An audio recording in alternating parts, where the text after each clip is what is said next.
hanyuma dusome amajambo y'Imana y'ikete rya kabiri ry'Abikorinto mu gice caho c'icenda. Abantu muriko murakorera Imana igomba kugusororera. Imana ishimwe cane. Rero ku murongo wawo wa gatandatu ikete rya kabiri ry'Abikorinto igice caho c'icenda, rero ku murongo wa gatandatu.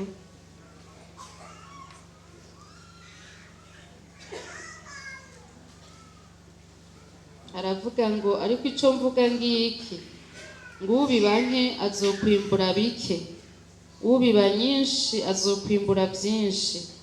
Umuntu wese atange nk'uko abigabiye mu mutima wiwe, atababaye canke atagoberewe, kuko Imana ikunda utanga anezerewe.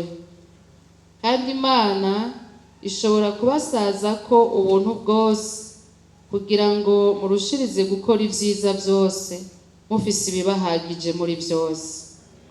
Nk'uko handitswe ngo yatanze isabagire, yahaye abakene, kugororoka kwiwe kwamaho ibihe bidashira. Kandi umvirize neza, Yesu ashimwe. Ndaza kugeza ku murongo wa 12. Kandi iha umubivyi imbuto n'imitsima yo kurya, niyo izobaha ibongeraniriza imbuto zanyu zo kubiba, kandi izogwiza imbuto zo kugororoka kwanyu. Namwe muzotungishwa muri vyose, ngo mugire ubuntu bwose butuma dushimisha Imana. Kuko igikorwa c'uko kugabura kitamara ubworo bw'abera gusa, ariko kandi kirushiriza gushimisha Imana muri benshi. Imana ishimwe. Ijambo ryaho ry'umutwe rivuga ngo gutangana umunezero, ariko ubwanje numva harimwo vyinshi birengeye iryo jambo canke vyiyongera kuri iryo jambo. Yesu ashimwe cane. Nagomba kwizigiza abantu b'Imana ivy'Imana ivuga. Twakijijwe kubw'ijambo, tubeshwaho n'ijambo Imana. Bibiliya ivuga ngo sangwa mwavyawe na mpwemu, mugendeshwe na mpwemu. Haleluya. Yesu ashimwe. Haleluya. Kugira ngo tumenye ko hariho ijuru vyavuye kuri mpwemu yera, no mu kuba muri uru rugendo dukwiye kubandanya kumva ico mpwemu yera avuga.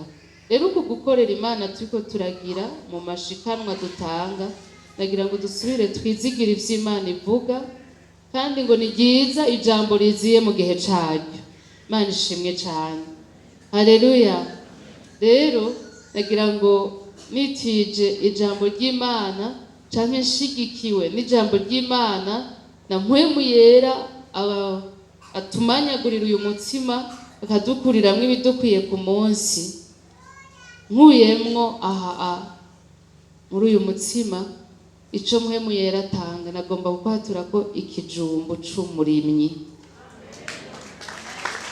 Umutima umurimyi.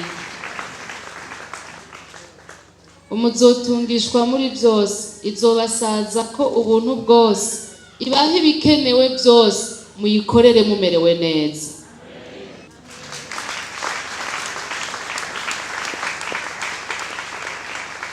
Yatanze isabagire, ni cokte murayibona.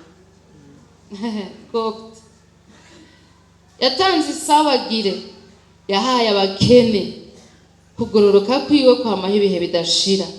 Kandi iha umubivyi imbuto n'imitsima yo kurya, niyo izobaha ibongeraniriza imbuto zanyu zo kubiba, kandi izogwiza imbuto zo kugororoka kwanyu.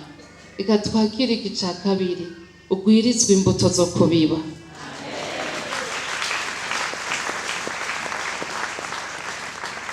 Numva nezerewe Imana imenya ko umuntu ageze mwibiba, ikamuha imbuto ukwazo, ikamuha n'umutsima wo kurya. Haleluya.